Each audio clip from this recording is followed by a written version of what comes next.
The patient was a man from Franklin, Kentucky, and I had the wonderful benefit of befriending him because he was on my visitation list. Visiting with him, I immediately found out that he was an Army veteran, and I am an Air Force veteran, so we connected. We really connected. And I heard him speaking to his sons about all the fishing trips that they used to go on before he was sick. And he said, he dropped his head and he said, "I wish I could go one more time."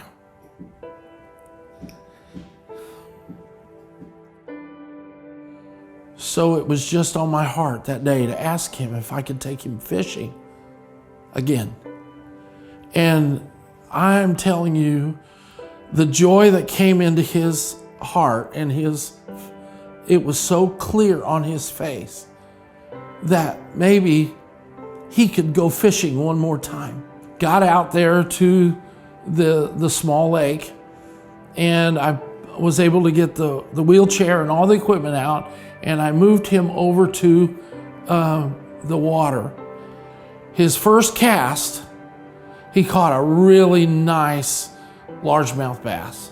And he was just absolutely overwhelmed. It was hard to keep the fishing gear in his hands. He was so excited. We caught over 50 fish that day. I couldn't get him to leave.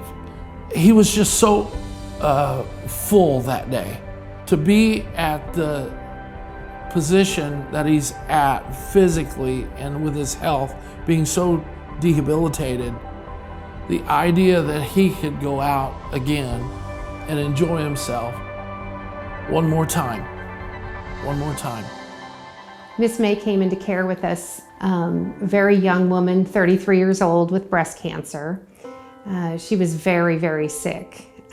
She couldn't move from her neck down, but she did have use of her arms. And May was in a long-term relationship, but they weren't married, and she had 2 little boys. I think they were 3 and 5. She wanted to see herself as a bride. She wanted to have the wedding. After talking with her at length about it, I encouraged her to ask her boyfriend if he would marry her.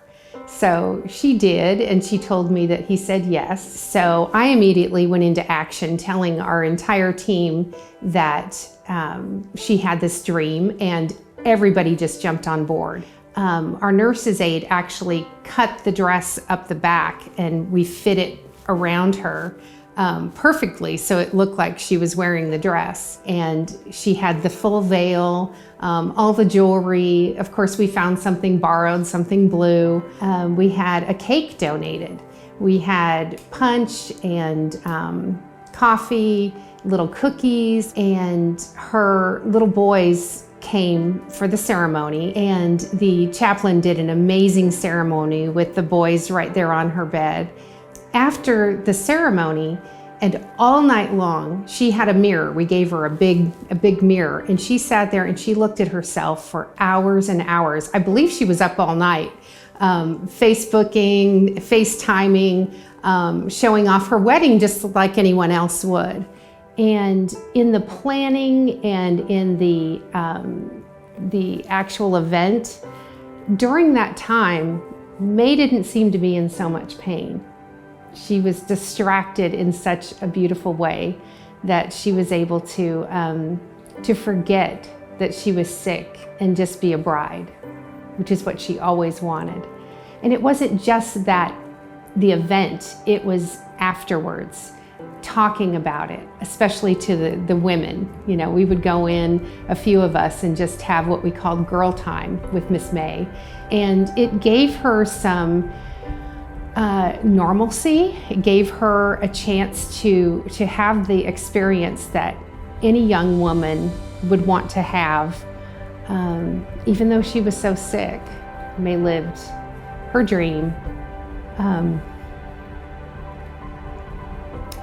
And we were able to make that happen for her. And something I'll never forget. Whatever we find that's important to that patient, we want to work on that and enlarge that, because they have so few things at this time of their life that are positive. Hospice is about living and not about dying. We focus on the hope for a good day. It's maybe no longer hope for a cure, but hope to have the best days that you can with the time that you have left. You're able to get their mind off of that for a little while and to think of something different. You know, it was a happy point in work that sometimes isn't always happy. So we just try to find that niche in that person's life and go there for their happiness.